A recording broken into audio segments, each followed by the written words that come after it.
खास बातचीत editor in chief Waseem Ahmed Siddiqui की समाज सेवी राजा सैफी से।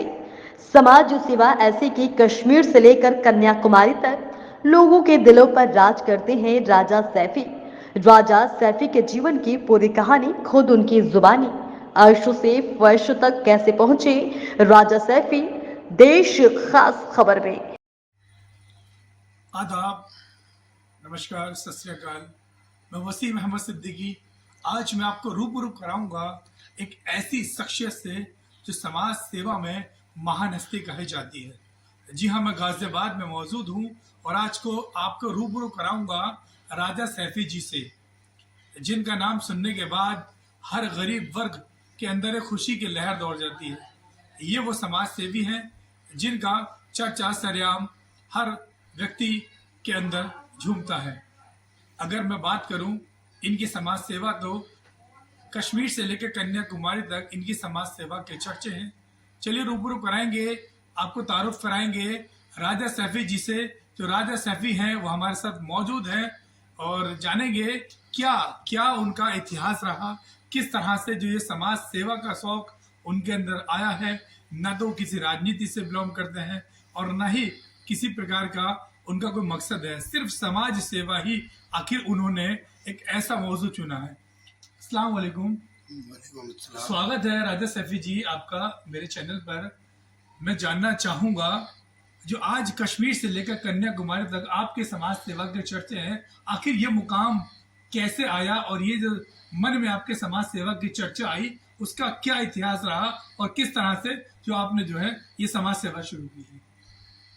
देखो, मेरा मानना ये है कि मैंने समाज सेवा इसीलिए शुरू की है कि हर आदमी अगर अपनों को पहल करके गरीब तबके को देखेगा। मैंने वो गरीबी का आलम देखा है जो कि सुबह से शाम की पता नहीं थी रोटी मिलेगी नहीं मिलेगी।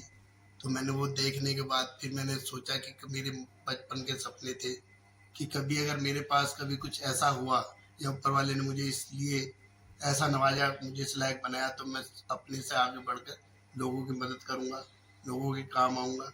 आज अल्लाह का शुक्र है, सब कुछ ठीक ठाक है और ऊपर वाले ने इस लायक कर भी दिया है।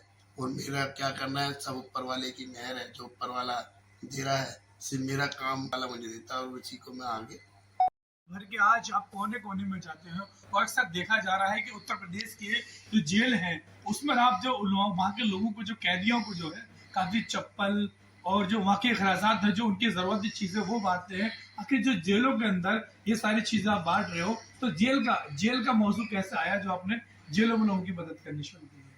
तो जेलों का अंदर मुझे ऐसा लगा कि जहाँ पे लोगों को कोई आता नहीं, कुछ ऐसे भी लोग हैं जो बिना बात के वहाँ पे बंद हैं, जिन्हें लोगों के सताए हुए हैं, कोई झूठे केसों में है, जहाँ की उन्हें कोई लोग दे ही नहीं सकते, कुछ किसी से मांग नहीं सकते, क्योंकि वहाँ सब ऐसे ही एक दूसरे को कोई मिलता नहीं। मैंने बाहर लोगों से देखा भी, जाना भी। जब मैं वहाँ गया, जब मुझे लगा कि वहाँ के लोगों के पास इतने हालात ऐसे कि एक एक जोड़े कपड़े में अपने पूरे कई कई महीने गुजार देते, तो जब वहाँ जाके देखा, महसूस करा लोगों का दर्द, तो पता लगा कि हाँ, वास्तव में कि हम लोगों को आगे बढ़ के जितना भी हमसे बने उन लोगों की मदद करनी चाहिए। ये नहीं कि मुजरिम जो माँ के पेट से तो बनता नहीं, उसे बनाता है यहाँ का कानून, यहाँ के लोग। जो आज रोटी नहीं खा सकता, टाइम से रोटी है नहीं, कारोबार नहीं है, काम नहीं है, कुछ नहीं है, तो आदमी कुछ मजबूरी में करता, कुछ ऐसे हालात बन जाते कि भाई ये जरूरी नहीं कि वो उसके लिए शौक के लिए कर रहा है। तो ऐसे भी लोग हैं, कुछ अपराधी जो ऐसे नहीं है कि हर सभी अपराधी, वहाँ ऐसे भी मजबूरी में कुछ नहीं। सर जी, जैसा कि लोग स्वार्थ के लिए लोग राजनीति में आते हैं, राजनीति करते हैं, उसके लिए गरीबों की मदद करते हैं, समाज सेवा करते हैं। क्या आपने कभी कोई चुनाव लड़ा? नहीं, ना मैंने चुनाव लड़ा, ना मेरी कोई इच्छा है और ना मैं भविष्य में भी चुनाव लड़ूंगा। ना मेरा ऐसा कोई शौक है, पर मैं तो ये चाहता हूँ कि जितना भी मेरे से हो सके मैं किसी के काम आ सकूँ। भाई अल्लाह मुझे इस लायक बनाए रखे कि मैं लोगों के जितना काम आऊँ उससे ज़्यादा काम आ सकूँ। भाई इतना दे कि कोई भी मेरे पास से वापस न जाए, या किसी की भाई मुझे जिस लायक बनाया, मैं तो अल्लाह का जितना शुक्र करूँ उतना कर। एक सवाल मेरा ये भी है, जैसे कि लोग समाज सेवा करते हैं, तो आप जो समाज सेवा कर रहे हो, किसी को संस्था बना रखी है आपने, कुछ लोगों को कमेटी बनाकर कर रहे हो, या खुद खुद नहीं, अपनी? मैंने ऐसी कोई कमेटी में मेरे पे जितना बनता है मैं उतना ही करता हूँ। मैंने कोई संस्था नहीं, कोई वो नहीं, मैं जितना मेरे पे बनता है मैं उतना ही करने की कोशिश करता हूँ। जैसे कि आपके मन में ऐसा सवाल क्या आया जो आप समाज सेवा ही आपने चुना? मेरे अंदर ख्याल इसलिए आया कि जब मैंने अपने हालात बचपन के देखे कि सुबह से शाम की रोटी की पता नहीं थी, तो उस टाइम मेरे कुछ सपने थे। मैंने सोचा था कभी अगर दर्शकों को बताएं कि शुरू से जो से आपका जो बैकग्राउंड था क्या रहा था, पहले क्या करते थे, जो आपके माता पिता हैं उनका क्या बैकग्राउंड था, तो सारे ये संक्षेप में थोड़ा बताएं। पहले बैकग्राउंड क्या था कि मेरे फादर तो मेरे पैदाइश से पहले से ही उनके दिमाग पे चोट लगी हुई थी, माइंड से अपसेट थे। मदर्स मेरी सिलाई करके मुझे पढ़ाया, इस लायक बनाया। तो जब से ही मैंने देखा कि घर में सुबह अगर खाना बन गया तो शाम को पता नहीं था बनेगा नहीं बनेगा। तो वो देखे हुए जब मैं अपना हाई स्कूल तक पढ़ाई की तो उसके लिए मैंने रोड पे बैठ के छोले बेचे। वो छोले बेच के अपने परिवार को खर्चा भी दिया और अपनी पढ़ाई के लिए भी पैसे दिए। तो जब भी मैंने अपनी सोचा था कभी काश मेरे पास पैसा आएगा तो मैं इस तरह का करूँगा, कुछ गरीब लोगों को अपने पास रखूँगा, कुछ की मदद करूँगा। तो मैंने जो सोचा था अल्लाह ने मेरा सारा सपना पूरा करा और ऊपर वाला मुझे देता चला गया और मैं अपना ही काम करता था। अब खुद का क्या बिजनेस है आप जिससे आप लोग? मेरा अपना खुद का बिजनेस है, अपना फैक्ट्री बनाने का काम है। मैन्युफैक्चरिंग करते हैं, बड़े कंस्ट्रक्शन वेयर हाउस बनाते हैं और अपना कुछ किराए का काम है कि अपने कुछ किराए पे मकान है जो रेंट पे दे रखे हैं, कुछ अपना एक आधा होटल खोल रखा है। तो बस जितनी उनसे कमाई होती है जो बचता है वो सब अपने ऐसे आपकी क्या पढ़ाई की जो एजुकेशन है, एजुकेशन कहाँ तक पढ़े हैं आप? सिर्फ हाई स्कूल तक। हाई स्कूल के बाद आपने एक बिजनेसमैन चुना, जी। तो आगे जो आपका सफर रहा था, हाई स्कूल के बाद आप क्यों नहीं पढ़े, आपने एक बिजनेस को क्यों चुना? कि मेरे घर के हालात ही ऐसे नहीं थे जो मुझे पढ़ाया जाए। अब मैं ये जानना चाहूंगा, एक लास्ट मेरा सवाल होगा कि आखिर जो दर्शक हैं उनमें अपना क्या पैगाम देना चाहेंगे? दर्शकों को तो सबको मैं यही कह सकता हूँ कि जितने भी आप पे हो सके उतने लोगों की मदद करनी चाहिए। उसमें ये नहीं देखना चाहिए कि ये किस बिरादरी का है, ये कौन है, क्या है, ये अपराधी है, ये वैसा है, छोटा है, बड़ा है। अपने से जितने भी लोगों की हो सके उतने की मदद करनी चाहिए।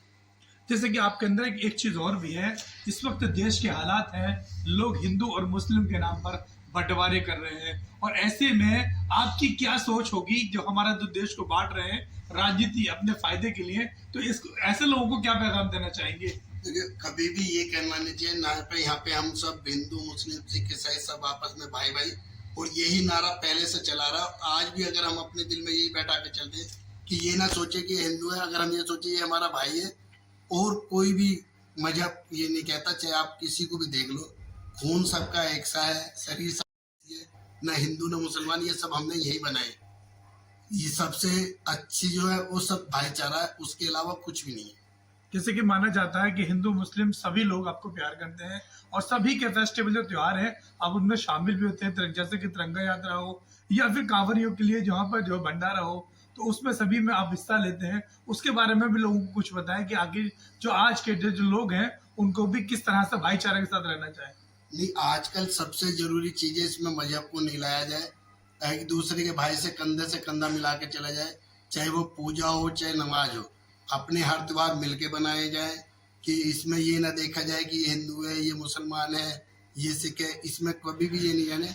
अगर हम लोगों को अपना देश और सब को एक साथ लेके चलना, कामयाब करना है, तो हमें सबको मिलजुल के चलना पड़ेगा। ये थे मेरे साथ समाज सेवी राजा सैफी जी, जिन्होंने बखूबी अंदाज में बताया कि हम लोगों को जो समाज की सेवा करनी चाहिए, समाज से ऊपर उठकर करना चाहिए, जाति मजहब के बीच नहीं बोलने चाहिए। तो देश में गंदी राजनीति चल रही है उससे परहेज करना चाहिए। हमारे यहाँ जो भारत है ये एक ऐसा देश है जहाँ सातों धर्मों के लोग रहते हैं, और हम सबको सभी के त्योहार एक साथ मनाने चाहिए। मैं अपने सहयोगी इलियास अली के साथ वसीम सिद्दीकी।